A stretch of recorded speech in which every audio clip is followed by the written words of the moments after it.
जो छूट गया उसका क्या मलाल करे। जो हासिल है चल उससे ही सवाल करे। बहुत दूर तक जाते हैं यादों के काफिले। फिर क्यों पुरानी यादों में सुबह से शाम करे। माना एक कमी सी है जिंदगी थमी सी है। माना एक कमी सी है जिंदगी थमी सी है। पर क्यों दिल की धड़कनों को दरकिनार करें। मिल ही जाएगा जीने का कोई नया बहाना। आ जरा इत्मीनान से किसी खास का इंतजार करे।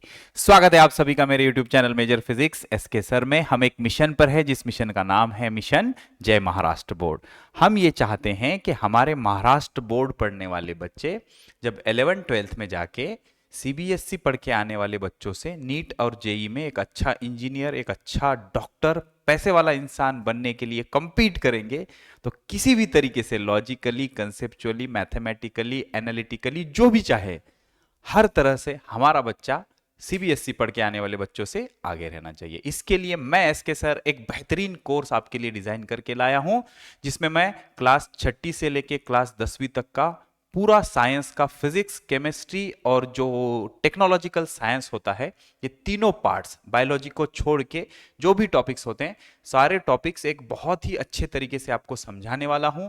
और इसमें खास बात ये होगी कि आपको बहुत सारे एमसीक्यूज भी करवाए जाएंगे। अगर आप यूट्यूब में चले जाओगे और वहां पे टाइप करोगे MAJOR major physics S K sir, तो एक बहुत ही बेहतरीन यूट्यूब चैनल आ जाएगा। उसके प्लेलिस्ट पे अगर आप चले जाओगे तो सबसे पहले आपको क्लास 6ठी की प्लेलिस्ट मिलेगी। उसमें आपको 16 में से 12 टॉपिक बहुत ही बेहतरीन तरीके से धुआं धुआं करके मैंने आपको पढ़ाए हैं। सारे होमी बाबा के एमसीक्यू भी करवा दी गए हैं और फाउंडेशन का प्रिपरेशन भी करवा दिया गया है।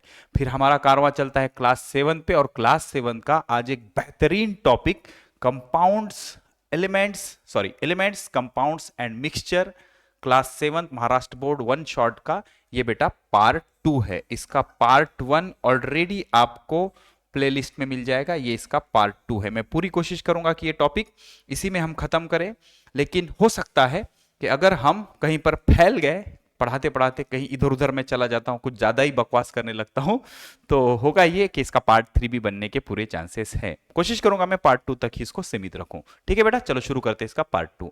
अगर मैं आपको बताऊं, क्लास 7 का साइंस का इंडेक्स कुछ ऐसे लगता है।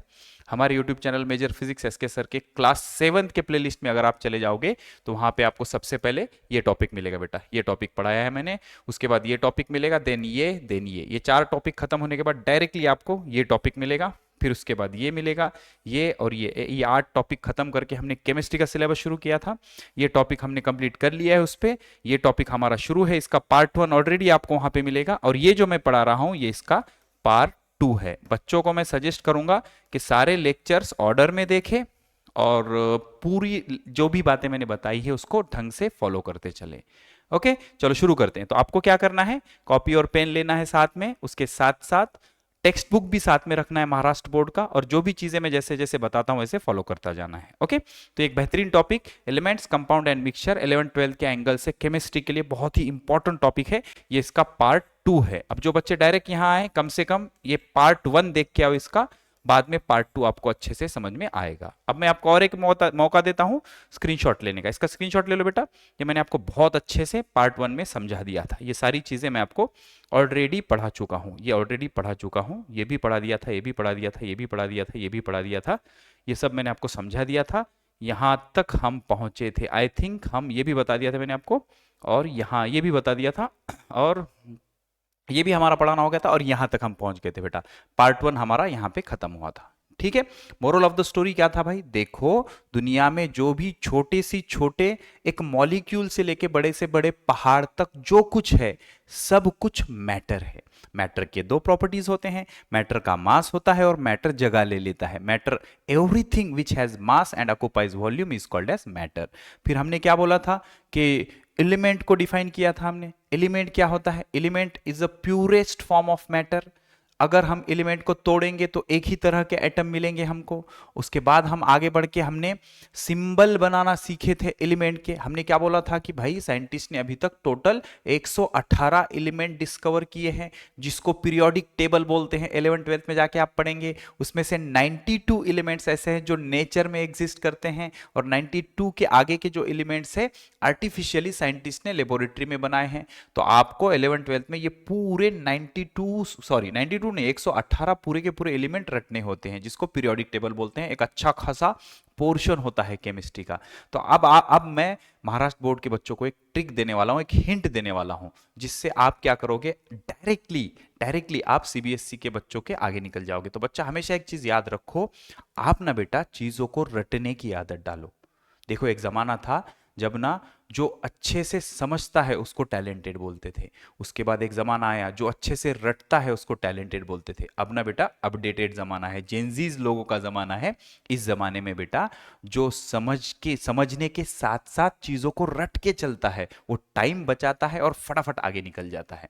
तो अभी से अगर आप रटने की आदत डालोगे तो क्या होगा, आपके दिमाग में मेमोरी क्रिएट होगी, जिसके कारण 11th 12th की चीजें बहुत आसान हो जाएंगी। तो आज एक बहुत इंटरेस्टिंग चीज, एक बहुत बड़ा टास्क मैं आपको रटने के लिए दूंगा। वो चीजें मेरी बात मानना, ब्लाइंडली मेरी चीजें फॉलो करते जाओ। 11th 12th में जाके हर रोज मेरी याद आएगी आपको, सर ने बोला था, सर ने बोला था, ये भी बोला था, वो भी बोला था। तो आपका बहुत ज्यादा जरूरी है कि अभी मेरी बातों को ब्लाइंडली फॉलो करते जाना, चीजों को बार बार लिख के रट के चलना। समझो, लिखो, रटो, दिमाग में बिठाओ, रिवाइज करो, रिवाइज करो, रिवाइज करो। बस यही लूप में हमारी जिंदगी चलते रहनी चाहिए। ठीक है।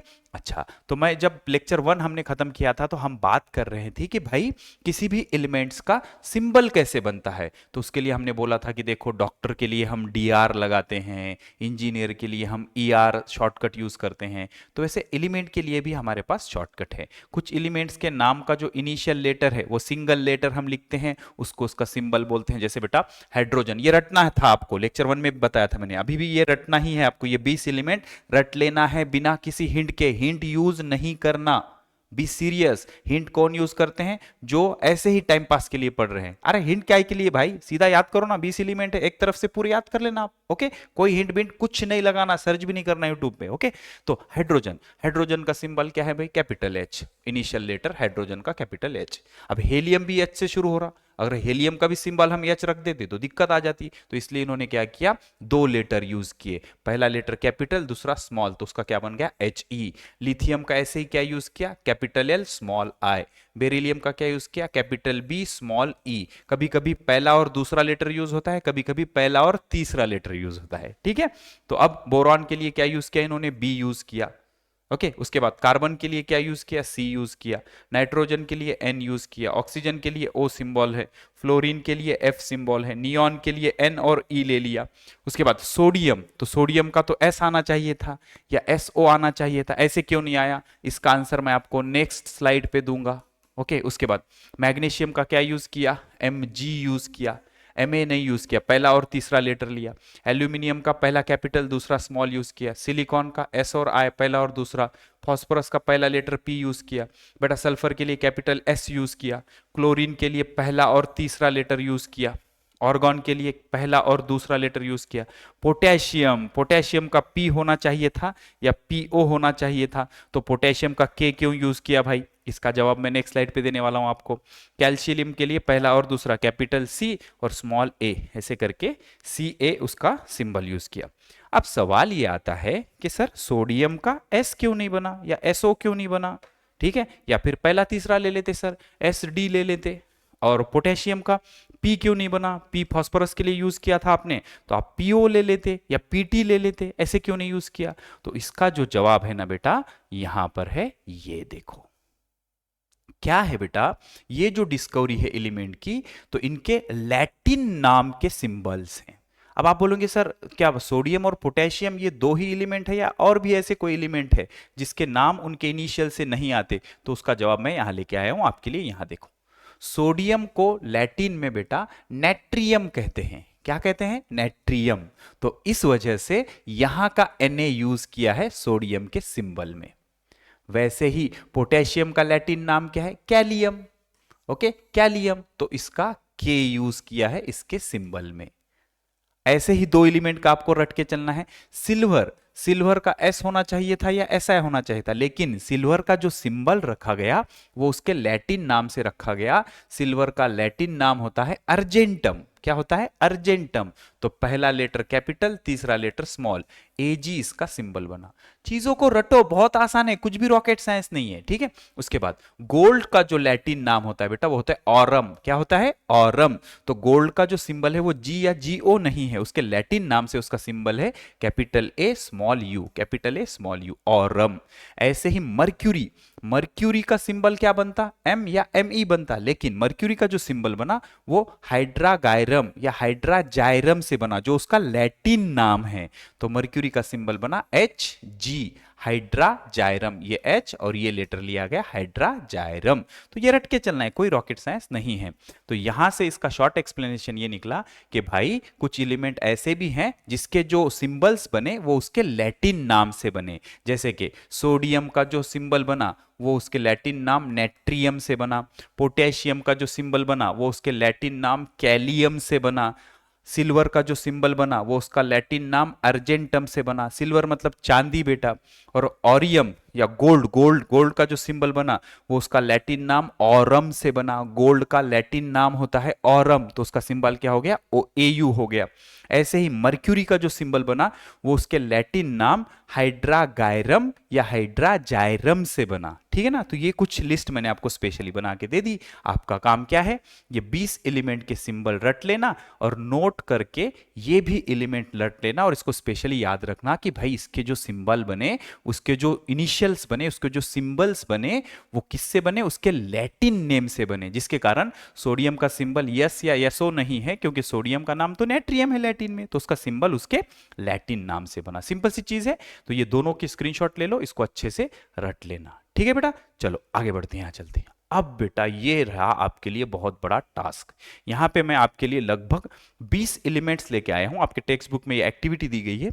20 एलिमेंट्स, उनके सिंबल, सिंबल तो आपने लेक्चर 1 में भी याद किए होंगे। उनकी natural state STP, standard temperature and pressure, उसकी नेचुरल स्टेट क्या होती है। जैसे पानी बेटा तीनों स्टेट में अवेलेबल है, solid, liquid, gas, ice, water and steam. लेकिन उसकी नेचुरल स्टेट क्या है? नेचुरल हम जब एटमॉस्फेयर में यूज करते हैं तो पानी की कौन सी स्टेट होती है? सर पानी तो लिक्विड होता है। वैसे ही इसकी जो स्टैंडर्ड स्टेट है, ओरिजिनल स्टेट क्या है, वो यहाँ पे एक्सप्लेन की गई है, और इसके इंफॉर्मेशन और यूज। तो आपको क्या करना है? एक एक एलिमेंट के प्रॉपर नोट्स बनाने हैं और सब रटना है। ये पूरा टेबल रटना है, ये और ये पूरा टेबल, यहां तक कैल्शियम तक पूरा टेबल आपको अच्छे से रटना है, इसको समझना है और अच्छे से रट लेना है। ठीक है। तो पहला एलिमेंट, इसकी इंफॉर्मेशन देता हूं मैं आपको, हाइड्रोजन। हाइड्रोजन का सिंबल H, पूरा बोलना आना चाहिए सब। Sir hydrogen number 1, hydrogen, hydrogen का सिंबल S। इसको डिस्कवर किसने किया? अब आप बोलोगे सर साइंटिस्ट के नाम रटना जरूरी है क्या, इससे कुछ फायदा होगा? मैं बोलूंगा बेटा एग्जाम पॉइंट ऑफ व्यू अगर तू साइंटिस्ट के नाम नहीं भी रटेगा तो भी चलेगा, लेकिन हमारा कंपटीशन किसके साथ है? सीबीएसई वाले बच्चों के साथ। उनको हमें मुंह तोड़ जवाब देना है। तो एक ही तरीके से दे सकते हैं, डेटा को याद करके, अपनी मेमोरी बढ़ा के। जब आप 11th-12th में जाओगे तो अपनी मेमोरी टीबी में होना चाहिए, टेराबाइट, हजार जीबी की अपनी मेमोरी होनी चाहिए। जैसे ही मास्टर ने फॉर्मूला लिखा, समझेंगे बाद में, पहले रट लेंगे। समझेंगे, एक दिन लगेगा, किसी को 2 दिन लगेगा, किसी 3 दिन को लगेगा, लेकिन एप्लीकेशन और एग्जाम पॉइंट ऑफ व्यू तो चीजें हम फटाफट याद करके क्लियर कर लेंगे। ठीक है। अपना इंडियन एजुकेशन सिस्टम ऐसे ही है, इसको ऐसे ही हम क्रैक कर सकते हैं। तो इसको किसने डिस्कवर किया? यहाँ पे मैंने आपके लिए बहुत बेहतरीन तरीके से इसके प्रोनाउंसिएशन भी लेके आया हूँ। हेनरी कैवेंडिश, इसका प्रोनाउंसिएशन क्या है? Henry Cavendish. तो पहला एलिमेंट हाइड्रोजन, सर उसका सिंबल है कैपिटल H। इसको हेनरी कैवेंडिश ने डिस्कवर किया 1766 में। अब बच्चे बोलेंगे ईयर भी याद करो क्या? सर बेटा कर ले, अभी याद कर ले, अभी दिमाग तेरा रफ है, कच्चा है, उसको अगर तू रटने की आदत डालेगा तो 11th-12th में ज्यादा टेंशन नहीं रहेगा। अच्छा ये एग्जाम में आएगा भी नहीं, लेकिन रट के तेरे दिमाग की प्रैक्टिस हो जाएगी, जिसके कारण तू बहुत सारी चीजों को याद रख सकता है। ठीक है। तो 1766 में इसको डिस्कवर किया गया था। इसकी नेचुरल स्टेट क्या होती है? गैस। हाइड्रोजन नेचुरल स्टेट में गैस होता है। अब इसके इंफॉर्मेशन और यूजेस क्या है बेटा? ये हल्का एलिमेंट है, लाइटेस्ट एलिमेंट है। रट के चलो, फायदा होगा 11th-12th की केमिस्ट्री में। हल्का एलिमेंट है, इसका ईंधन की तरह काम किया जाता है, यूज्ड इन फ्यूल सेल्स, ईंधन की तरह काम किया जाता है। जैसे पेट्रोल एक ईंधन है, वैसे हाइड्रोजन एक ईंधन की तरह काम किया जाता है। और अमोनिया प्रोडक्शन में भी इसका काम होता है। सर अमोनिया का फॉर्मूला क्या होता है बेटा? अमोनिया का फॉर्मूला होता है, रट लेना, NH3। तो NH3 बनाने के काम आता है। ये हो गई हाइड्रोजन की इंफॉर्मेशन। तो तुम्हारे दिमाग में ऐसे फोल्डर के फोल्डर बसे होने चाहिए। सर हाइड्रोजन का सिंबल H, इसको हेनरी कैवेंडिश ने डिस्कवर किया था 1766 में। ये गैस है, हल्का एलिमेंट है, फ्यूल की तरह यूज करते हैं, फ्यूल सेल में यूज करते हैं। H2O2 फ्यूल सेल करके 11th-12th में आएगा आपको, अमोनिया बनाने में भी काम आता है। अब आप बोलोगे सर आप तो देख के पढ़ रहे हो, क्योंकि बेटा मेरे को इसका रट्टा मार के कोई याद नहीं। देखो रट रट के मेरे सारे बाल चले गए, ठीक है। और मेरे को कोई एग्जाम देना भी है नहीं, रटना तो तेरे को है, क्योंकि एग्जाम तू देगा, ज्यादा मार्क्स तेरे आएंगे, अच्छी नौकरी तेरे को लगेगी, अच्छी बीवी तेरे को मिलेगी, तो रटना तेरे को है, मेरे को नहीं। मैं क्यों रटूंगा? मेरे को थोड़ी एग्जाम देना है। सिंपल है, ध्यान से सुनो। दूसरा हेलियम। तो हेलियम का सिंबल क्या है? He। और इसको किसने डिस्कवर किया? यहाँ पे प्रोनाउंसिएशन है, Johnson and Lockyer. Johnson and Lockyer, Johnson and Lockyer. इसकी स्टेट कौन सी होती है? गैस। बेटा ये नोबल गैस है। नोबल गैस मतलब ऐसा गैस जो बहुत कम रिएक्ट होता है, इसको बोलते हैं नोबल गैस। किसी के साथ ये रिएक्शन नहीं करता, किसी के साथ भी ये रिएक्ट नहीं होता, इसकी एक्टिविटी बहुत कम होती है, उसको नोबल गैसेस बोलते हैं। ये बलून में यूज होते हैं, आपने देखे होंगे बलून ऐसे बंधे होते हैं और हवा में झूल रहे होते हैं। जैसे हमने धागा काट दिया, बलून ऑटोमेटिक ऊपर जाता है। क्यों? क्योंकि उसके अंदर हेलियम भरा होता है, हेलियम गैस। तो हेलियम गैस वजन में हल्का होता है, जिसके कारण वो ऑटोमेटिक ऊपर ऊपर जाता है। हेलियम के बलून्स आपने देखे होंगे। तो हेलियम एक हल्का गैस है, बलून में यूज होता है। उसके बाद क्रायोजेनिक्स में भी यूज होता है। क्रायोजेनिक्स एक सिंपल सी प्रोसेस है बेटा। क्रायोजेनिक्स मतलब आप ऐसे मान के चलो कि किसी चीज को ठंडा रखने की प्रोसेस, उसको क्रायोजेनिक्स बोलते हैं। समझ में आ रहा है? क्रायोजेनिक्स ऐसे मटेरियल होते हैं जो चीजों को ठंडा रखने के काम आते हैं, ठीक है। तो क्रायोजेनिक्स में यूज होता है। डीप सी डाइविंग में भी यूज होता है। डीप सी डाइविंग में आपने मूवीज में देखा होगा कि समंदर के अंदर एक पीठ पे एक टाकी लगा देते हैं, जिसमें से गैस लेते हैं हम, और वो उसको हम क्या बोलेंगे, रिस्पिरेशन के लिए यूज करते हैं, और हम जमीन के अंदर चले जाते हैं। अब आप बोलेंगे सर रिस्पिरेशन के लिए तो एयर यूज होती है। मैं बोलूंगा यस, लेकिन एयर में क्या होता है? ऑक्सीजन और नाइट्रोजन होता है। नाइट्रोजन एक पॉइजनस गैस है। तो सर नाइट्रोजन पॉइजनस गैस है, तो मैं तो हवा से ऑक्सीजन और नाइट्रोजन दोनों ले रहा हूं, तो मैं पॉइजनस क्यों नहीं हो रहा मेरे को? तो बेटा इसलिए नहीं हो रहा क्योंकि यहाँ का प्रेशर कम है। लेकिन मैं जब पानी के अंदर जाऊंगा और मेरे पीठ पे जो टाकी लगी होगी जिसमें हवा होगी, उसमें ऑक्सीजन और नाइट्रोजन भर के पानी के नीचे जाऊंगा, जब जितना मैं पानी के नीचे जाऊंगा, ये पानी है, पानी के नीचे जाऊंगा, मान लो मैं यहाँ पे स्विम कर रहा हूँ पानी के बहुत नीचे, और मेरे पीठ पे टाकी है जिसमें क्या है, इसमें ऑक्सीजन और नाइट्रोजन नॉर्मल हवा भरी है। तो अगर मैं ऐसी हवा इनहेल करूंगा तो नाइट्रोजन जब इतने प्रेशर में आ जाता है तो उसकी कॉन्सेंट्रेशन बढ़ जाती है, जिसके कारण जब मैं उसका सांस लूंगा वो नाइट्रोजन मेरे बॉडी के अंदर जाएगा, तो बेटा मेरे को नाइट्रोजन का नशा हो जाएगा। वहां पे मुझे चक्कर आ सकता है, मैं बेहोश हो सकता हूं, इवन मुझे ब्रेन के झटके भी आ सकते हैं। समझ में आ रहा है? तो मेरे को नाइट्रोजन का नशा हो सकता है अगर मैं पानी के अंदर ये नाइट्रोजन को इनहेल करता हूं, सांसों से ऐसे अंदर लेता हूं। तो फिर सर इसका सोल्यूशन क्या है? तो बेटा जब ये टाकी में हवा भरो तो इस हवा में जो ऑक्सीजन है, ऑक्सीजन में से नाइट्रोजन को हटाओ, नाइट्रोजन को हटाओ, क्योंकि ये इसका नशा हो सकता है अपने को हाई प्रेशर पे। अभी नशा क्यों नहीं हो रहा? क्योंकि अभी प्रेशर कम है। पानी के अंदर जाके ऐसी हवा हम लेंगे जिसमें ऑक्सीजन और नाइट्रोजन है, तो ऐसे नाइट्रोजन का नशा हो सकता है, अपने को चक्कर आ सकते हैं। तो इसके नाइट्रोजन को हटाओ और यहाँ पे क्या भर डालो?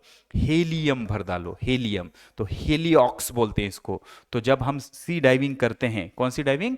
डीप सी डाइविंग, समंदर के बहुत नीचे जाते हैं, तो जो हवा हम रेस्पिरेशन के लिए यूज करते हैं वो हवा में क्या होता है?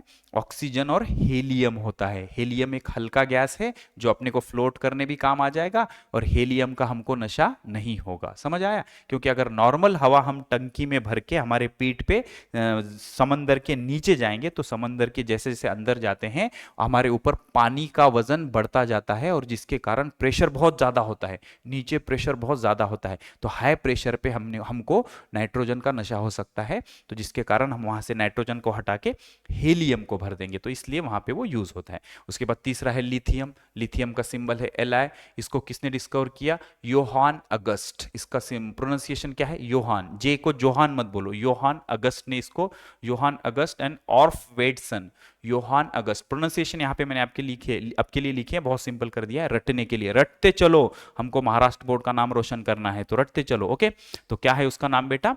योहान ऑगस्ट ऑर्फवेडसन। योहान ऑगस्ट ऑर्फवेडसन 1817 में। इसको भी किसने डिस्कवर किया? जॉनसन एंड लॉकईयर ने। जॉनसन एंड लॉकईयर ने इसको डिस्कवर किया। इसका इंफॉर्मेशन और यूजेस क्या? देखो, लिथियम की जो नेचुरल स्टेट है वो सॉलिड है। लिथियम की नेचुरल स्टेट कौन सी है? सॉलिड है। ये हल्का मेटल है, हल्का, सबसे हल्का मेटल है, हल्का धातु है। इसका रिचार्जेबल बैटरीज में यूज होता है, widely use in rechargeable batteries. हमारे मोबाइल के अंदर जो बैटरी होती है रिचार्जेबल, जिसको हम रिचार्ज कर सकते हैं, ऐसे बैटरी में इसका यूज होता है। उसके बाद बेरिलियम। बेटा बेरिलियम का सिंबल होता है बी। इसको किसने डिस्कवर किया? Louis Nicolas Vauquelin. Louis Nicolas Vauquelin. Louis Nicolas Vauquelin ने डिस्कवर किया। ठीक है, कोई दिक्कत नहीं। ये भी सॉलिड होता है। इसका जो मेल्टिंग पॉइंट होता है वो बहुत ज़्यादा होता है, मतलब ये जल्दी नहीं पिघलता।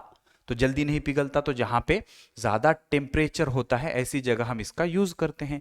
Used in aerospace. हल्का भी होता है, जिसकी वजह से जो एरोप्लेन की बॉडी बनी होती है वो इस मेटल से बनी होती है। उसके बाद एक्सरे विंडोज में भी इसका यूज़ होता है। ठीक है, उसके बाद बोरॉन। बोरॉन का सिंबल है बी। इसको किसने डिस्कवर किया? Davy and Gay Lussac. Davy and de Lussac. Davy and de Lussac. इसका ईयर भी लिखा है, ये भी सॉलिड है।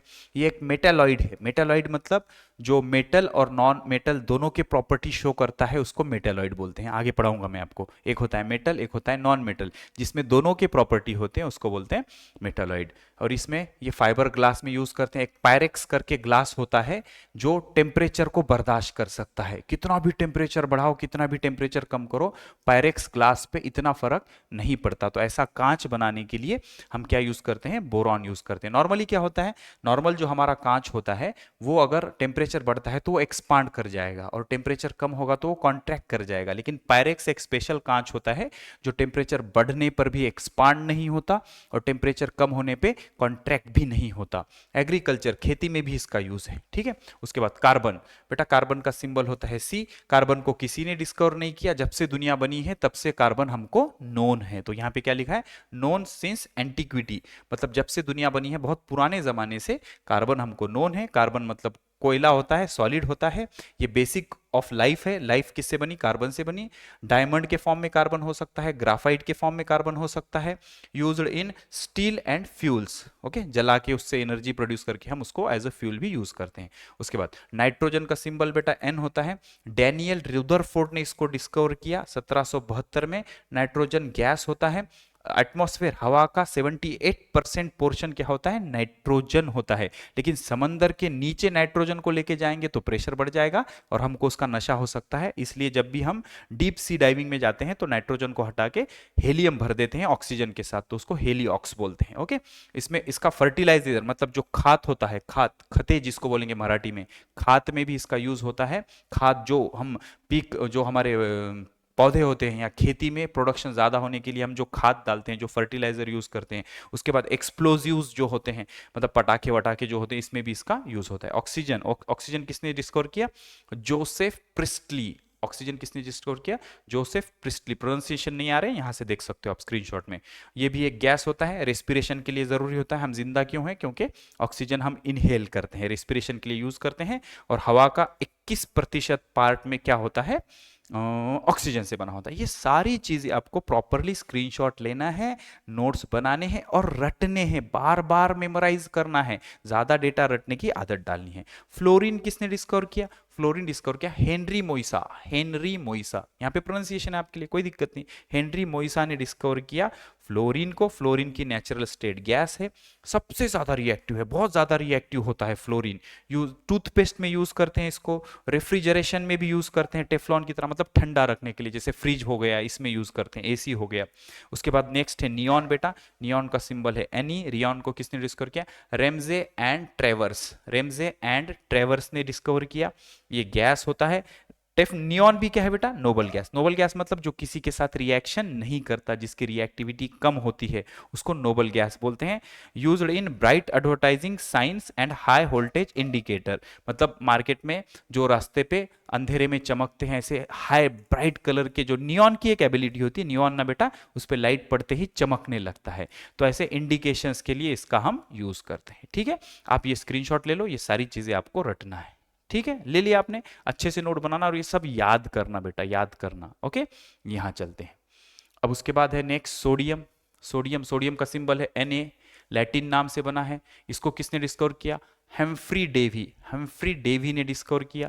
ये सॉलिड है, बहुत ज्यादा रिएक्टिव होता है, हाईली रिएक्टिव मेटल है, टेबल साल्ट मतलब नमक बनाने में काम आता है, और स्ट्रीट लाइट भी होती है सोडियम के। स्ट्रीट रास्ते पे जो लाल कलर के लाइट लगे होते हैं उसमें भी सोडियम यूज होता है। उसके बाद मैग्नीशियम। मैग्नीशियम भी किसने मैग्नीशियम का सिंबल Mg होता है, इसको भी हेम्फ्री डेवी ने डिस्कवर किया। मैग्नीशियम भी सॉलिड स्टेट में होता है, प्लांट के लिए काफी जरूरी होता है, ये क्लोरोफिल में यूज होता है। क्लोरोफिल का क्या यूज होता है, आपको बॉटनी का टीचर अच्छे से बता सकता है। लाइट वेट एलॉयज, जो हल्के एलॉय होते हैं, एलॉय मतलब दो सॉलिड मिक्स करके जो नया मिक्सचर बनाया जाता है उसको एलॉय बोलते हैं। या सॉलिड को, सॉरी, दो मेटल मिक्स करते हैं या मेटल को नॉन मेटल के साथ मिक्स करते हैं, जैसे स्टील। स्टील एक एलॉय है, स्टील में क्या होता है, आयरन प्लस कार्बन दोनों को मिक्स करके नया मिक्सचर बनाया जाता है, उसको एलॉय कहते हैं। ठीक है, उसके बाद एल्यूमिनियम। एल्यूमिनियम का सिंबल होता है Al, इसको किसने डिस्कवर किया, Hans Christian Oersted. Hans Christian Oersted ने डिस्कवर किया। एल्यूमिनियम की नेचुरल स्टेट सॉलिड होती है, ये हल्का होता है, करोजन नहीं होता इसमें, ये सड़ता नहीं है, ये धातु इसका करोजन नहीं होता, इस पे जंग नहीं लगता। यूज्ड इन कैन, कैन बनाने के मतलब कोको कोला के जो कैन बने होते हैं, बॉटल्स बने होते हैं। उसके बाद फॉइल, फॉइल मतलब वो जो पैकिंग के लिए हम यूज करते हैं ना एल्यूमिनियम का, ये यहाँ पे बता, ये देखो इस तरह की फॉइल, एल्यूमिनियम की फॉइल होती है ना, आजकल पैकिंग के लिए बहुत यूज करते हैं, रोटी वोटी पैक करके लाते हैं हम, उसमें फॉइल बनाने के काम आता है। एल्यूमिनियम से फॉइल बनती है। फिर Coca Cola, Thums Up, cold drink के कैन बनते हैं। एयरक्राफ्ट, ओके, मतलब हवाई जहाज के जो पार्ट्स होते हैं वो भी इससे बनते हैं। उसके बाद सिलिकॉन। सिलिकॉन का सिंबल होता है बेटा ऐसा है, इसको किसने डिस्कवर किया, यॉन्स याकब बेर्जेलिस। यॉन्स याकब बेर्जेलिस, यॉन्स याकब बेर्जेलिस ने इसको डिस्कवर किया। ये भी सॉलिड होता है, ये एक सेमीकंडक्टर है। सेमीकंडक्टर मतलब मेटलॉइड, जो मेटल भी है और नॉन मेटल भी है। ओके, कंप्यूटर चिप बनाने के काम आता है, ये कांच बनाने के काम आता है ग्लास प्रोडक्शन में। उसके बाद फॉस्फोरस। फॉस्फोरस का सिंबल है P, इसको किसने डिस्कवर किया, हेनिंग ब्रॉन्ड। हेनिंग ब्रॉन्ड ने डिस्कवर किया इसको। ओके, हेनिंग ब्रॉन्ड ने डिस्कवर किया इसको, सही है, लाइट भी सही है। उसके बाद ये सॉलिड होता है, ये बहुत ज्यादा रिएक्टिव नॉन मेटल है, मतलब किसी के भी साथ जल्दी से रिएक्ट हो जाता है। Use in matches. काड़ी जो होती है ना बेटा, काड़ी के आगे जो गुल लगा होता है, जिसको हम काड़ी की डब्बी सिलगाते हैं, आगे लगा होता है, वो फॉस्फोरस होता है। फर्टिलाइजर, खाद में यूज करते हैं। डिटर्जेंट, साबन वाबन बनाने में भी इसको यूज करते हैं। Okay, sulphur. सल्फर का सिंबल क्या होता है बेटा, S होता है। नोन सिंस एंटिक्विटी, जैसे कार्बन बहुत पहले से हमको पता है, वैसे सल्फर भी बहुत पहले से पता है। सल्फर की स्टेट सॉलिड होती है, ये येलो नॉन मेटल है, पीले कलर का नॉन मेटल है। गन पाउडर में यूज करते हैं। गन पाउडर मतलब जो बॉम्ब बनाने के काम आता है, जल्दी आग पकड़ लेता है। Okay, and vulcanising rubber. Vulcanising rubber मतलब नेचुरल रबर में जब सल्फर डाल के, क्लास 6 में बहुत अच्छे से पढ़ाया मैंने आपको, नेचुरल रबर सल्फर के साथ जब गर्म किया जाता है तो टफ हो जाता है। ओके, उसको बोलते हैं वल्कनाइजेशन ऑफ रबर। क्लोरीन किसने डिस्कवर किया, क्लोरीन का डिस्कवरी की Carl Wilhelm Wilhelm Wilhelm Wilhelm Scheele. Carl Wilhelm Scheele, Carl Wilhelm Scheele, Carl Wilhelm Scheele. यहां पे मैंने आपको प्रोनाउंसिएशन दे दिया है। क्लोरीन गैस स्टेट में होता है, पेल ग्रीन कलर का गैस होता है, ये फीका हरा कलर होता है इसका, फीका हरा कलर। पानी प्यूरिफिकेशन, वाटर प्यूरिफिकेशन में यूज होता है और ब्लीचिंग में यूज होता है। बेटा ब्लीचिंग मतलब हम कपड़ों की ब्लीचिंग करते हैं, कपड़ों की सफेदी बढ़ाने के लिए और उसको हल्का करने के लिए जो प्रोसेस की जाती है उसको बोलते हैं ब्लीचिंग। कपड़े की सफेदी बढ़ाने के लिए, उसको कड़क और हल्का करने के लिए जो प्रोसेस की जाती है उसको बोलते हैं ब्लीचिंग। ब्लीचिंग में क्लोरीन यूज होता है, वाटर प्यूरिफिकेशन में भी क्लोरीन यूज होता है। ऑर्गन का सिंबल होता है AR, इसको डिस्कवर किया रेले एंड रेमजे ने। रेले एंड रेमसे ने डिस्कवर किया। ये भी एक गैस होता है, ये नोबल गैस है। नोबल गैस मतलब जो किसी के साथ जल्दी रिएक्ट नहीं होता उसको नोबल गैस बोलते हैं। Used in inert shield in welding and light bulbs. बेटा देखो, जब हम बल्ब को तोड़ते हैं तो उसमें से गैस निकलता है, तो वो कौन सा होता है? ऑर्गन। ऑर्गन एक इनर्ट गैस होता है। इनर्ट गैस मतलब एक्टिविटी कम कर देता है, रिएक्शन होने की एबिलिटी कम कर देता है। तो जब वेल्डिंग करते हैं ना, एक हाथ में ऐसी वो नॉब होती है जो लगाते ही वो आग पकड़ लेता है, और एक हाथ में ना बेटा पाइप होता है जिसमें से एक गैस निकलता रहता है, तो वो गैस में क्या होता है? ऑर्गन। तो ऑर्गन का गैस क्या करता है? वेल्डिंग करते वक्त कोई और गैस, कोई और मटेरियल इसके साथ वेल्ड ना हो जाए, इसका ध्यान रखता है, क्योंकि ऑर्गन गैस इनर्ट होता है, किसी के साथ रिएक्शन नहीं करता या नहीं होने देता, रिएक्शन को स्लो करता है। बल्ब भी जब हम फोड़ते हैं, बल्ब फोड़ते हैं तो उसमें से भी गैस निकलता है, वो भी क्या होता है? ऑर्गन। तो जब भी कोई चीज वेल्ड की जाती है तो वेल्ड करते वक्त वहां पे एक गैस छोड़ी जाती है, वो गैस होती है ऑर्गन, जिसकी वजह से वहां की एक्टिविटी कम हो जाती है। तो कोई और हवा में का ऑक्सीजन, नाइट्रोजन यहां पे रिएक्ट होगा क्या? नहीं। क्यों? क्योंकि हम ऑर्गन गैस वहां पे छोड़ते हैं। ऑर्गन गैस किसी की भी रिएक्शन को स्टॉप कर देता है। ओके, उसके बाद बल्ब में भी ऑर्गन गैस ही भरा होता है। पोटेशियम, पोटेशियम का सिंबल क्या होता है? के। इसको भी किसने डिस्कवर किया? हम्फ्री डेवी ने। हम्फ्री डेवी ने डिस्कवर किया। ये भी सॉलिड होता है, ये बहुत ज्यादा रिएक्टिव होता है, इसेंशियल फॉर नर्व। जो हमारे बॉडी में न्यूरॉन्स होते हैं ना, मैं चुमटी काट रहा हूं तो मेरे को दिमाग में समझ में आ रहा है, पेन हो रहा है, तो ये जो वायरिंग होती है हमारे बॉडी के अंदर, वो न्यूरॉन की होती है। जूलॉजी वाला मास्टर आपको पढ़ाएगा अच्छे से। तो ये नर्व फंक्शन किसके वजह से होते हैं? पोटेशियम की वजह से। तभी तो बोला जाता है पोटेशियम युक्त नमक खाओ। ओके, और इसका यूज फर्टिलाइजर मतलब खाद बनाने के लिए भी किया जाता है। कैल्शियम, कैल्शियम का सिंबल होता है Ca। इसको भी हम्फ्री डेवी ने ही डिस्कवर किया। ईयर भी दिया हुआ है, ये सॉलिड है। Found in bones and teeth, हड्डियों में और दांत में पाया जाता है। सीमेंट बनाने के काम आता है। लाइम जो चुनखड़ी होती है वो बनाने के काम आता है। डेयरी प्रोडक्ट्स में भी इसका यूज होता है। ठीक है, तो ये सारी इंफॉर्मेशन बहुत ही बेहतरीन ऑर्गेनाइज तरीके से आपको दे दी। चलो मैं आपको एक सिंपल सा टास्क दे देता हूं। आपको क्या करना है, ये डेटा कैसे रटना है? सर पहला एलिमेंट हाइड्रोजन, उसका सिंबल H है, उसको हेनरी कैवेंडिश ने डिस्कवर किया, वो गैस है, और उसके यूजेस बताने हैं। तो ऐसे करके ये सारा डेटा और ये सारा data proper pronunciation of scientist name के साथ आपको रटना है। स्क्रीनशॉट ले लो, और इसका ना बेटा वीडियो बनाना है। इसका वीडियो बनाना है 3 4 5 मिनट का, 3 मिनट का बनाना, ताकि हम यूट्यूब शॉर्ट्स बना पाए उसके। 3 मिनट का, मैक्सिमम 3 मिनट का वीडियो बना देना, और वो वीडियो मेरे को इस नंबर पे व्हाट्सअप कर देना HD फॉर्मेट में। मैं अपने पर्सनल यूट्यूब चैनल पे उसको अपलोड कर दूंगा।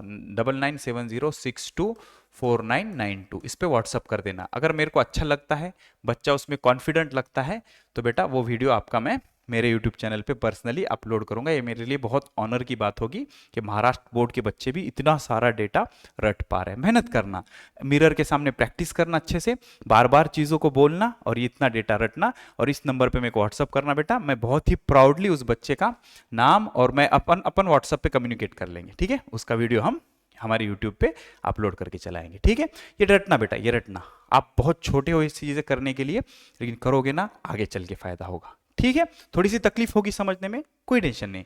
50% भी समझ में आ रहा है, बहुत अच्छी बात है। रट के चलो, रट के चलो, धीरे धीरे धीरे चीजें समझ में आ जाएंगी। ओके, प्रोनाउंसिएशन यहाँ पे मेंशन कर दिए गए। ओके, चलो आगे बढ़ते हैं। ये क्या बोल रहा है? क्या बोल रहा है भाई? कैन यू टेल, आप बता सकते हो, क्या बता सकते हो? Which metals do we use in day to day life, हम डे टू डे लाइफ में कौन से मेटल यूज करते हैं? सबसे ज्यादा जो मेटल यूज करते हैं वो होता है आयरन, लोखंड, लोहा जिसको बोलेंगे। उसके बाद कंस्ट्रक्शन टूल्स जो होते हैं वो आयरन से बने होते हैं। हथौड़ा हो गया, पक्कड़ हो गया, किले हो गए, नेल्स हो गया, ये सब किससे बने होते हैं? आयरन से बने होते हैं। उसके बाद एल्यूमिनियम, एल्यूमिनियम की फॉइल होती है, यूटेंसिल होती है, जो बर्तन होते हैं वो एल्यूमिनियम से बने होते हैं। जो फॉइल जो पैकिंग के लिए हम यूज करते हैं, रोटी पैकिंग के लिए, वो किससे बनी होती है? एल्यूमिनियम से बनी होती है। उसके बाद कॉपर, कॉपर की हम इलेक्ट्रिकल तार, वायर जो बनी होती है वो किससे बनी होती है? कॉपर से बनी होती है, वो एक मेटल है। उसके बाद गोल्ड सिल्वर की हमारे पास ज्वेलरी होती है। गोल्ड सिल्वर की हम क्या यूज करते हैं? ज्वेलरी यूज करते हैं। ठीक है, तो ये सारे मेटल्स हम डे टू डे लाइफ में यूज करते हैं। Very simple. Are metals element? Yes, metal सारे एलिमेंट होते हैं। Metal are specific category of elements found on the periodic table. Periodic table क्या है? हम एक टेबल बनाते हैं जिसमें 118 एलिमेंट को प्रॉपरली ऑर्गेनाइज तरीके से रखा गया है, ताकि हम उसको बहुत आसानी से पढ़ पाए और याद कर पाए। ठीक, उसके बाद यहां क्या लिखा है? The wire that we see in the electric bulb in our house is made up of element tungsten. Tungsten होता है, लेकिन हम महाराष्ट्र बोर्ड के भाई, हम स्पेलिंग के हिसाब से प्रोनाउंस करेंगे। ये जो तार बनी होती है ना बल्ब के अंदर की, ये टंगस्टन से बनी होती है। किससे बनी होती है? टंगस्टन से। टंगस्टन भी बोलते हैं इसको, लेकिन मेरे मास्टर ने मेरे को जैसा पढ़ाया बेटा मैं वैसा प्रोनाउंस करूंगा। टंगस्टन बोलते हैं, जिसका सिंबल क्या होता है, डब्ल्यू। इस एलिमेंट का सिंबल क्या होता है, डब्ल्यू होता है। Derived from German name Wolfram, German name Wolfram से इसका सिंबल बना है। ये जो बल्ब के अंदर की तार होती है ये टंगस्टन से बनी है, जिसका सिंबल होता है डब्ल्यू, जो जर्मन नेम ओल्फ्रेम से बना है। ये डेटा भी रटना है, कुछ नया बात नहीं इसमें। Similarly the symbols of silver, मैंने पहले भी बता दिया। और गोल्ड, गोल्ड का सिंबल क्या होता है, AU, ऑरम। और सिल्वर का सिंबल क्या होता है, AG, derived from their Latin name, ये लैटिन नाम से बने हैं, अर्जेंटम एंड ऑरम रिस्पेक्टिवली, ये पहले ही बता दिया मैंने आपको। Elements occur in solid, liquid and gases state. Element solid भी हो सकता है, लिक्विड भी हो सकता है, गैस भी हो सकता है। ये देखो ना, मैंने सारे एलिमेंट्स बताए, कुछ सॉलिड थे, कुछ गैस थे, कुछ लिक्विड भी होते हैं। ओके, सॉलिड भी होते हैं, लिक्विड भी होते हैं, गैस भी होते हैं। ठीक है, उसके बाद some metals are difficult to use in pure form. कुछ मेटल्स जो होते हैं बहुत डिफिकल्ट होते हैं उसके प्योर फॉर्म में यूज करने के। जैसे मैं आपको बताऊं, गोल्ड आप प्योर फॉर्म में यूज ही नहीं कर सकते। आपने देखा होगा गोल्ड कैरेट में गिना जाता है, आजकल गोल्ड का भाव तो बहुत बहुत ज्यादा ही बढ़ रहा है। तो 24 कैरेट जो सोना होता है वो एकदम प्योर होता है, लेकिन 24 कैरेट सोने के हम ज्वेलरी नहीं बना सकते। क्यों? क्योंकि 24 कैरेट गोल्ड जो होता है बहुत प्योर होता है, बहुत स्मूथ होता है, नाजुक होता है। उसकी ज्वेलरी बनाएंगे तो जल्दी टूट जाएगा वो। तो हम उसमें क्या करेंगे, कुछ इंप्यूरिटी मिक्स करेंगे और उसको 22 कैरेट कर देंगे, 22 कैरेट। 22 कैरेट गोल्ड जो होता है वो 24 कैरेट गोल्ड के कंपैरिजन में इम्प्योर होता है, लेकिन जो ज्वेलरी बनती है वो 22 कैरेट 22 कैरेट गोल्ड की ही बनती है।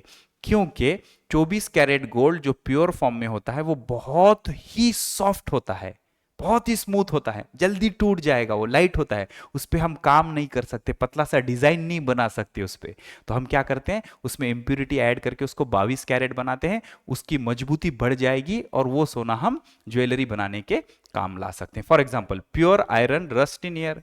प्योर आयरन अगर हम यूज करेंगे तो वो जंग लग जाएगा, उसको सड़ जाएगा, वो जल्दी सड़ जाएगा। तो हम क्या करते हैं उसको फिर, pure gold is very soft. जो प्योर आयरन होगा, प्योर आयरन जल्दी जंग जाएगा और वो सड़ जाएगा। प्योर गोल्ड जो होगा वो बहुत सॉफ्ट होगा और इजीली बेंड हो जाएगा, टेढ़ा हो जाएगा।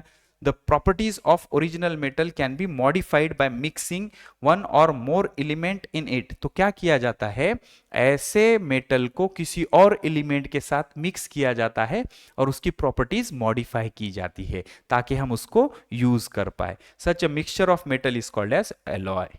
तो ऐसा जो मिक्सचर बनता है उसको क्या बोलते हैं, एलॉय बोलते हैं। मेटल को मेटल के साथ मिक्स करो या मेटल को नॉन मेटल के साथ मिक्स करो। क्यों मिक्स कर रहे भाई, देखो भाई जो गोल्ड था, प्योर गोल्ड 24 कैरेट सोना, वो बहुत स्मूथ होता है, उसकी ज्वेलरी बनाएंगे तो टूट जाएगी। तो उसको हम किसी दूसरे एलिमेंट के साथ मिक्स करके 22 कैरेट का बना के उसको टफ बनाते हैं, तो उसको यूज कर सकते हैं, उसकी ज्वेलरी बना सकते हैं। और जो आयरन होता है वो प्योर फॉर्म में जल्दी जंग पकड़ लेगा, जल्दी सड़ जाएगा, तो हम आयरन को कार्बन के साथ मिक्स करके स्टील बना देंगे। स्टील को इतनी जल्दी जंग नहीं लगता। ओके, ब्रास, उसके बाद स्टील, 22 कैरेट गोल्ड, समझ में आया। 22 carat gold are the few examples of alloy. ये सारे क्या है, एलॉय के एग्जांपल्स हैं। और बेटा और एक चीज याद रखो, बल्ब के अंदर कौन सा गैस भरा जाता है, यहाँ पे बल्ब के अंदर सर ऑर्गन गैस भरते हैं ताकि अंदर आग वाग ना लगे, अंदर का जो इनर्ट एटमॉस्फेयर है वो बना रहे। अदरवाइज क्या हो जाएगा, अंदर अगर ऑक्सीजन रखेंगे हम तो ये बल्ब के अंदर की तार आग पकड़ लेगी। तो रिएक्शन को स्लो करने के लिए अंदर नोबल गैस भरा जाता है जिसकी रिएक्टिविटी कम होती है, जो रिएक्टिवनेस कम कर देता है। तो इतना ज्यादा टेम्परेचर बढ़ने के बावजूद अंदर आग लगती है क्या, नहीं। तो ये काम कौन करता है, ऑर्गन करता है। ठीक है, तो this is all about metal, it's pure form and alloys. Okay, simple चीजें, स्क्रीनशॉट ले लो, अच्छे से समझ लो इसको। आगे बढ़ते हैं, यहां चलते। क्लासिफिकेशन ऑफ एलिमेंट बहुत सिंपल है। एलिमेंट को 3 कैटेगरी में हम क्लासिफाई करेंगे, एक होता है मेटल, एक होता है नॉन मेटल, एक होता है metalloid.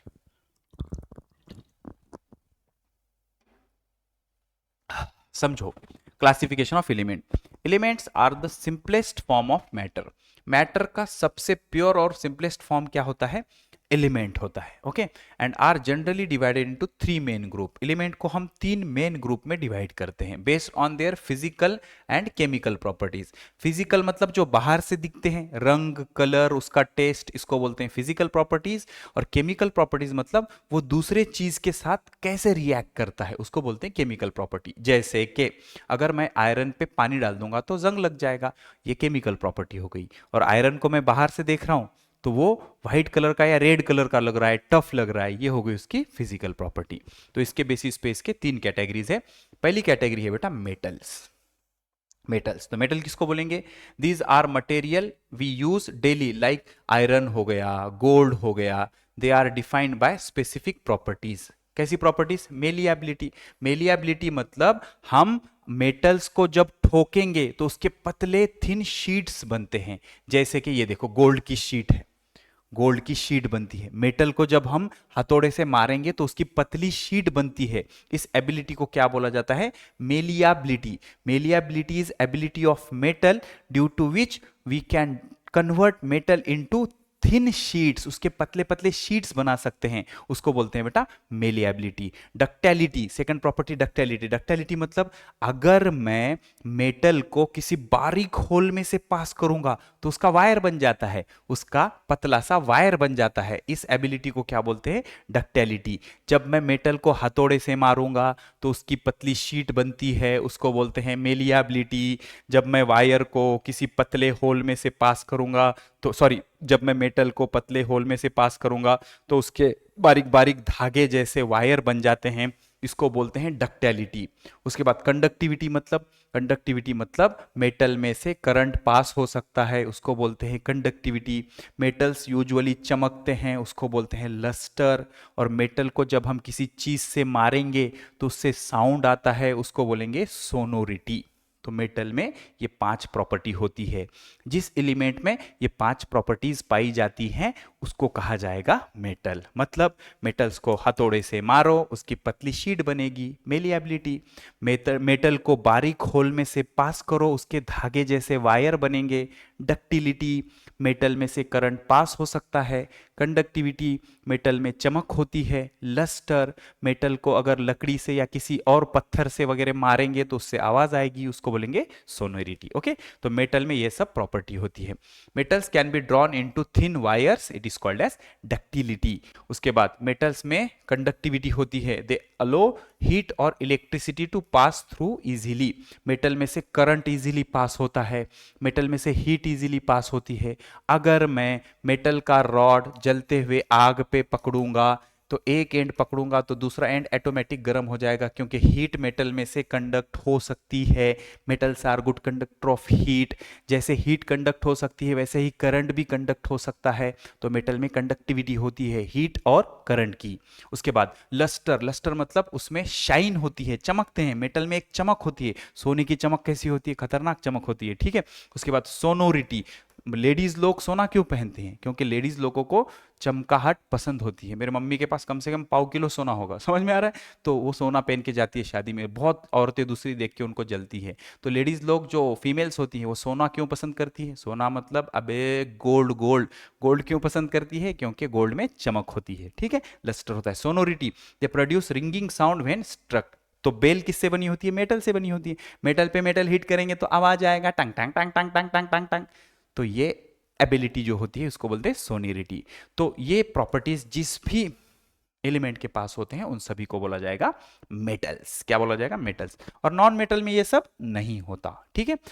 These element do not show the properties of metal. अगर ये प्रॉपर्टीज नहीं है तो उस एलिमेंट को क्या बोलेंगे? Non metal. They often poor conductors and lack of shine. इनमें चमक नहीं होती और इसमें कंडक्टिविटी भी नहीं होती। जैसे लकड़ी हो गया, प्लास्टिक हो गया। कभी प्लास्टिक को चमकते हुए देखा है? कभी प्लास्टिक से आवाज आते हुए देखा है? कभी प्लास्टिक से हीट जाते हुए देखा है? कभी नहीं, ठीक है। और प्लास्टिक को हैमर करेंगे तो टूट जाएगा, पतली शीट नहीं बन पाएगी। एग्जाम्पल जो है उसके फॉस्फोरस, सल्फर एंड क्लोरीन। और मेटल के एग्जाम्पल क्या है? आयरन, गोल्ड, उसके बाद सिल्वर, मर्क्यूरी, ये सब मेटल के एग्जाम्पल हैं, ओके। मेटालॉइड मतलब जिसमें दोनों के प्रॉपर्टी होते हैं, दोनों के बीच के होते हैं, ऐसे भी बोल सकते हो, थोड़े मेटल थोड़े non metal. These are the middle ground element. They show mix both metallic and non metallic properties. इसमें मेटेलिक और नॉन मेटेलिक दोनों प्रॉपर्टीज होती हैं, उसको बोला जाता है मेटेलॉइड। जैसे अर्सेनिक हो गया, सिलिकॉन हो गया, सेलेनियम हो गया, जर्मेनियम हो गया, ये सब क्या है? मेटेलॉइड। ओके, तो based on the physical and chemical properties elements are categorised into 3 groups: metals, non metals and metalloids. Metal, non metal, metalloid. समझ आ रहा है?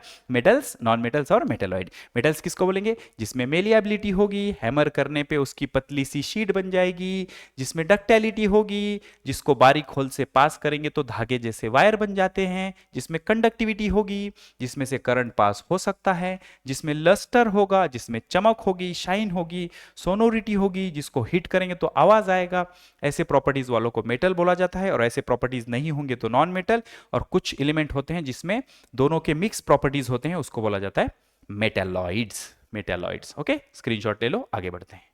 क्वेश्चन क्या बोल रहा है? Which of the elements are metal, non metal and metalloid? Metal कौन है? मैग्नीशियम एक मेटल है, आयरन एक मेटल है, एल्यूमिनियम एक मेटल है। क्यों? क्योंकि इसमें सोनोरिटी है, डक्टिलिटी है, मेलिएबिलिटी है, लस्टर है, ये सब चीजें हैं। ओके, उसके बाद नॉन मेटल कौन है? ऑक्सीजन नॉन मेटल है, हाइड्रोजन नॉन मेटल है, कार्बन नॉन मेटल है। उसके बाद सिलिकॉन मेटालॉइड है, बोरॉन मेटालॉइड है, सेलेनियम मेटालॉइड है, जर्मेनियम मेटालॉइड है। अब इसमें क्या है? रटो रटो रटो। Compounds definition. कंपाउंड किसको बोलेंगे? कंपाउंड इज अ सब्सटेंस, एक ऐसा सब्सटेंस जब दो या दो से ज्यादा एलिमेंट कंबाइन होके बनता है केमिकली एक फिक्स प्रोपोर्शन में, उसको बोलते हैं कंपाउंड। जब दो या दो से ज्यादा एलिमेंट्स क्या होते हैं? Purest form of matter. तो दो या दो से ज्यादा एलिमेंट एक फिक्स प्रोपोर्शन में कंबाइन होते हैं केमिकल रिएक्शन करके, तो जो मिलता है उसको कंपाउंड बोलते हैं। जैसे दो हाइड्रोजन और एक ऑक्सीजन मिला के मुझे मिलता है H2O, जो है कंपाउंड। ये क्या है? एलिमेंट। ये क्या है बेटा? एलिमेंट। ये भी क्या है? एलिमेंट। दोनों को मिक्स करके जो बना वो क्या है? कंपाउंड। और प्रोपोर्शन क्या है? 2:1। तो दो या दो से ज्यादा एलिमेंट एक फिक्स प्रोपोर्शन में कंबाइन होके जो नई चीज बनती है केमिकल रिएक्शन के बाद, उसको बोलते हैं compound. Compound has completely different properties than the element. Compound के जो प्रॉपर्टीज है एलिमेंट से पूरी तरह अलग होते हैं, क्योंकि ये केमिकल कॉम्बिनेशन होने के बाद मिलता है। मतलब ये जो मिला, इसके प्रॉपर्टीज इसके जैसे नहीं होते, इसके जैसे भी नहीं होते, इसके पास नए प्रॉपर्टीज आ जाते हैं, क्योंकि दोनों के केमिकल एक्शन से ये बना है। ओके, उसके बाद द कंपोजिशन इज फिक्स। आप बोलेंगे सर क्या मैं 3 हाइड्रोजन डाल सकता हूं? नहीं, हमेशा 2 हाइड्रोजन ही होंगे और 1 ऑक्सीजन ही होगा। तो कंपाउंड में एलिमेंट का जो प्रोपोर्शन है वो फिक्स रहेगा। जैसे कि मान लो मैंने 1 हाइड्रोजन को 1 क्लोरीन के साथ मिला दिया तो मुझे मिलेगा HCl।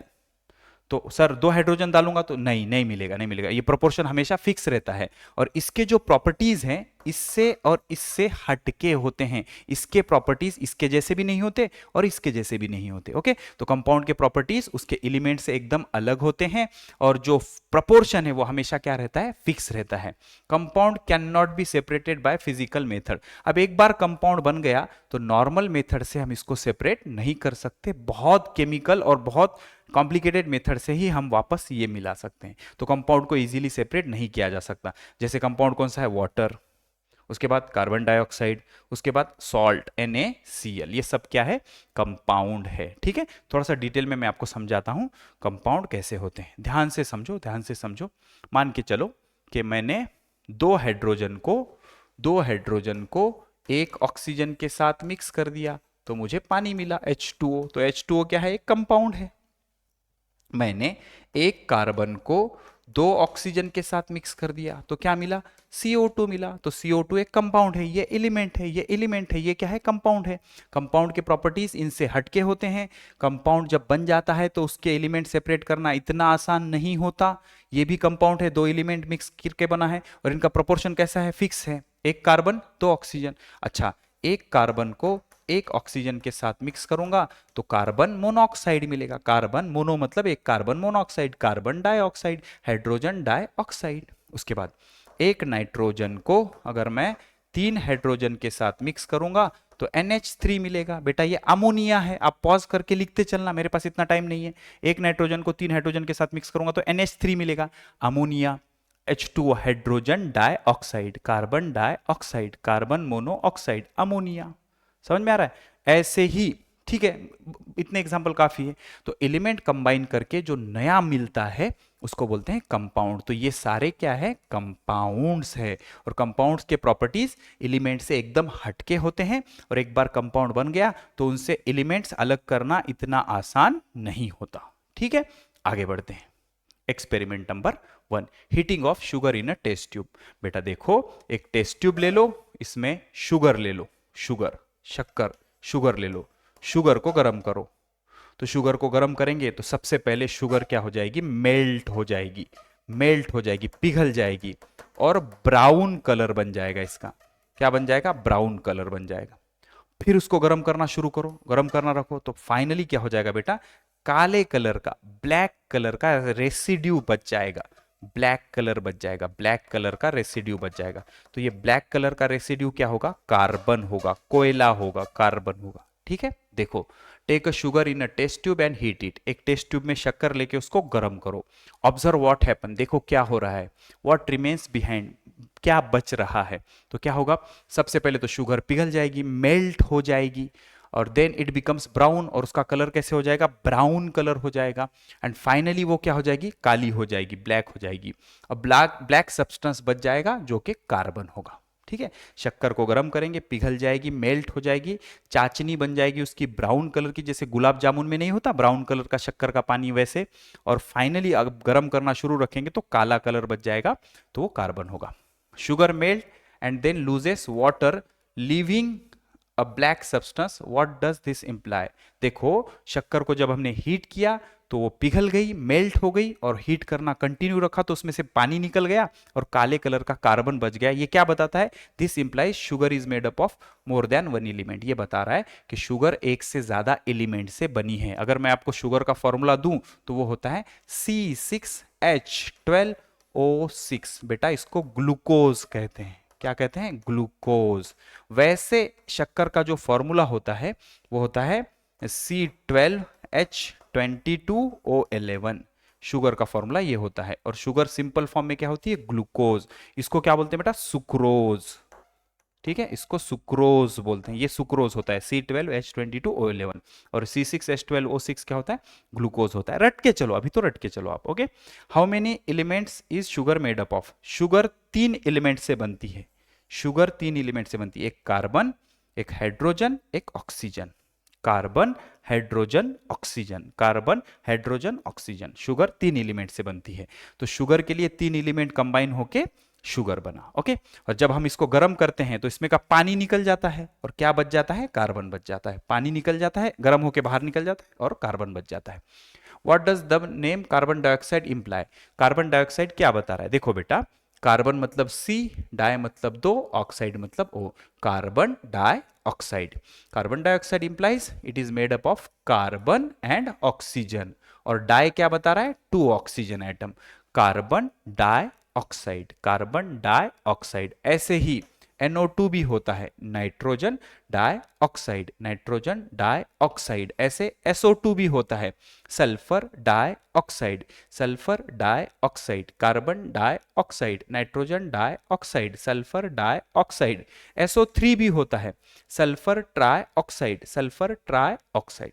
ठीक है, simple. This is all about fundamentals of chemistry. ठीक है बेटा, आगे बढ़ते हैं। Burning of magnesium ribbon. Magnesium की एक रिबन लो ऐसे करके, और उसको आग में ऐसे चिमटे से पकड़ के जलाओ, और क्या हो रहा है ऑब्जर्व करो। तो हमने ऑब्जर्व किया तो क्या दिखा? यूजिंग अ टोंग, टोंग ले लो, चिमटा ले लो, एक ऐसा चिमटा लेके रिबन को आग के ऊपर रख के जलाओ। Hold a magnesium ribbon in a flame, जलती हुई फ्लेम में मैग्नीशियम की रिबन रखो, उसको जलाओ, और ऑब्जर्व करो क्या हो रहा है। तो क्या हो रहा है भाई? क्या हो रहा है? Magnesium Burns with bright white flame. जैसे हम कागज को आग पे रखेंगे तो भाई कागज जल जाएगा, ऐसे ही मैग्नीशियम का फ्लेम, मैग्नीशियम की रिबन अगर हम आग पे रखेंगे तो मैग्नीशियम जल जाएगा और सफेद कलर की, व्हाइट कलर की फ्लेम बनेगी, bright white flame, bright white flame, ये सफेद फ्लेम से जलेगा मैग्नीशियम का ribbon. It forms white powder, और सफेद पाउडर बनेगा इसका, जिसको बोलेंगे मैग्नीशियम ऑक्साइड। जैसे कि जब हम मैग्नीशियम को ऑक्सीजन के साथ जलाएंगे, जलाना मतलब ऑक्सीजन के साथ रिएक्शन होती है, क्या बनता है, मैग्नीशियम ऑक्साइड बनता है, मैग्नीशियम ऑक्साइड। अब ऑक्सीजन कितने हैं, 2, इधर कितना है, 1, तो इसको 2 से मल्टीप्लाई कर देंगे, तो ये भी कितना लेना पड़ेगा, 2। तो मैग्नीशियम, ये बैलेंसिंग बोलते हैं इसको, आप धीरे धीरे सीखोगे, टेंशन मत लो। 2 मैग्नीशियम 2 ऑक्सीजन के साथ कंबाइन होकर क्या मिला, 2 मैग्नीशियम ऑक्साइड। आप ऐसे भी लिख सकते हो, मैग्नीशियम जब ऑक्सीजन के साथ कंबाइन हुआ तो क्या बना, मैग्नीशियम ऑक्साइड। किसी भी जगह कंबशन रिएक्शन, कंबशन करना मतलब ऑक्सीजन के साथ रिएक्शन करना, कंबशन मतलब ऑक्सीजन के साथ रिएक्शन करना। तो 2Mg + O2 that gives 2MgO, सफेद कलर का पाउडर मिलेगा, इसको बोलेंगे magnesium oxide, magnesium oxide, magnesium oxide. Question, what changes took place in the above 2 experiment. Above changes 2 experiment में, एक में शक्कर जलाई, एक में मैग्नीशियम की रिबन जलाई, तो क्या हुआ, in both experiments new substance were form. पहले एक्सपेरिमेंट में जब हमने शक्कर को जलाया तो शक्कर पिघली, ब्राउन कलर की हुई, और पिघल के उसमें का पानी निकल गया और कार्बन बचा, नया सब्सटेंस बन गया। शक्कर में से पानी निकल गया और कार्बन बच गया। इसमें मैग्नीशियम की रिबन को जब हमने ऑक्सीजन के साथ जलाया, मतलब एयर में जलाया, तो मैग्नीशियम ऑक्साइड का व्हाइट पाउडर बना। तो दोनों एक्सपेरिमेंट में नए सब्सटेंस बने, नए सब्सटेंस बने। तो ये एक केमिकल चेंज है, केमिकल चेंज, जिसमें रिएक्शन होने के बाद नए सब्सटेंस बनते हैं, उसको बोलते हैं chemical change. Original substance can not be obtain back easily. अब आप बोलेंगे कि ये जो टेस्ट ट्यूब है, इसमें जो कार्बन बना है, इस कार्बन से वापस शुगर बना के बताओ, तो ये पॉसिबल नहीं है मेरे भाई, क्योंकि ये परमानेंट चेंज है, केमिकल चेंज है। अच्छा, ये जो मैग्नीशियम ऑक्साइड का पाउडर बना, इससे वापस मैग्नीशियम बनाओ, ये पॉसिबल नहीं है।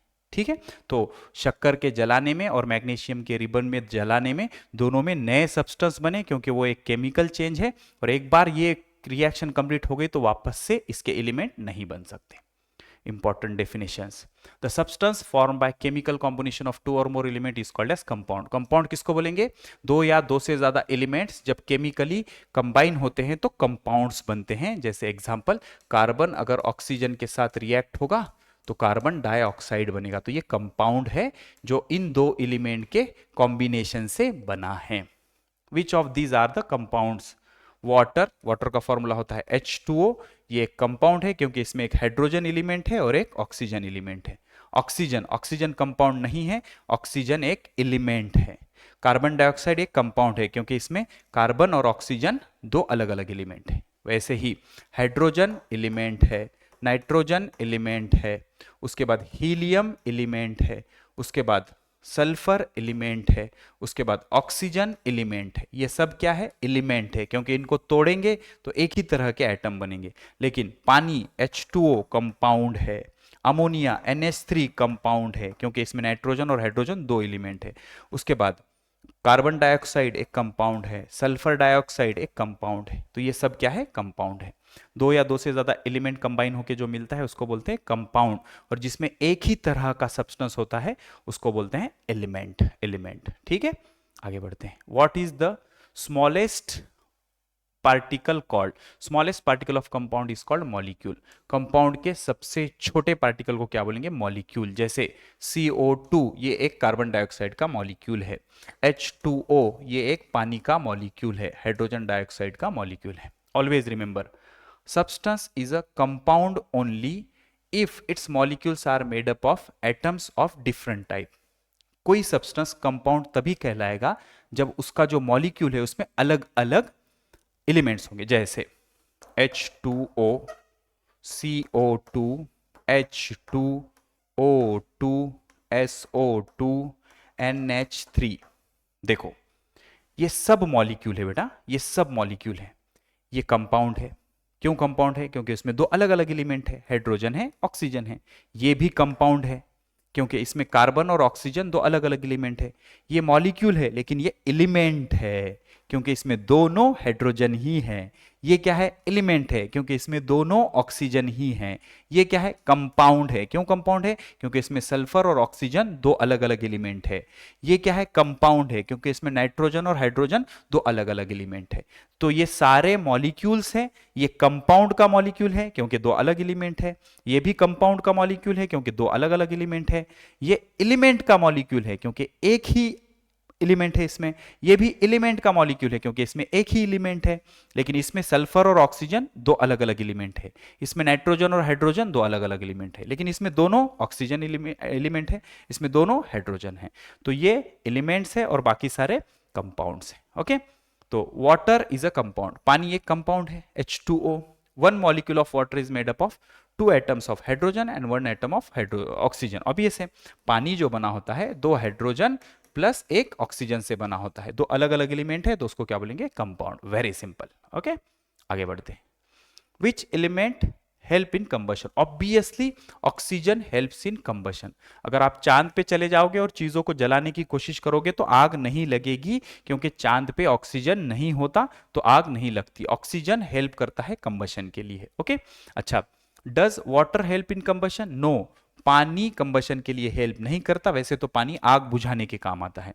Water does not help in combustion, water use to extinguish fire, आग बुझाने के काम आता है water. Important, hydrogen is combustible, hydrogen आग, देखो ये बड़ा इंटरेस्टिंग है, हाइड्रोजन जलता है ऑक्सीजन के साथ और क्या बनता है, पानी। तो नया कंपाउंड बन गया ना, कंपाउंड बन गया, नया नया कंपाउंड बन गया। किससे बन गया भाई, ऑक्सीजन से, एलिमेंट से और हाइड्रोजन से। ये भी क्या है, एलिमेंट है। तो जो नया बनता है उसकी प्रॉपर्टीज नए होते, अलग तरीके से होते। कैसे, क्योंकि ये जलता है, ये जलाने के काम आता है, ये आग बुझाने के काम आता है। ये जलता है, ये जलने के काम आता है, और इन दोनों को मिला के जो बनता है वो आग बुझाने के काम आता है। मतलब समझ रहे हो क्या लेवल से चल रहा है। ये दोनों के प्रॉपर्टीज गायब हो गए, नया सब्सटेंस जो बना वो अब आग बुझाने के काम आ रहा है। बात समझ में आ रही है।